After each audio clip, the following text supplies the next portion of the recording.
Hello, hello, hello. Dito sa Lidl. Titingnan natin kung magkano yung presyo ng bibili kasi ako ng blueberries. Tingnan natin kung magkano yung presyo dito sa Croatia, sa Dubai. Kung magkano yung presyo ng blueberries at mga ibang mga product doon. Kung compare natin yung presyo.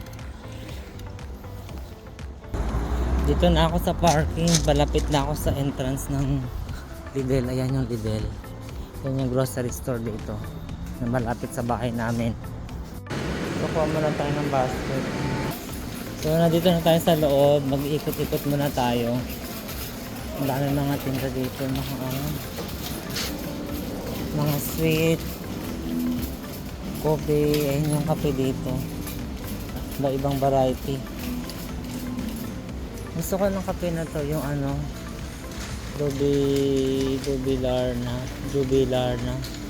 3 euro siya guys, 3 euro. Ito yung Nescafe, 6.19 euro. Tapos ito yung Nescafe Gold na nakapack. So ito na guys yung hinahanap ko, yung blueberry. Yung isa 1.49, ito, tapos isa 2.49. Mas malaki itong isang nakapack na to kasi dito sa isa. Ang pangalan niyan yung Boronica, nakita nyo? Kukuha na ako ng isa. Kunin ko itong medyo marami, yung medyo mas malaki siya. So yun na guys, nakakuha na ako ng blueberries. Yung nakapack na siya, tsaka lemon. I-check natin yung price mamaya kung magkano sa Dubai yung presyo ng blueberries. So mag-ikot-ikot muna ako para makita niyo yung yung mga iba pang bilihin dito. Yan.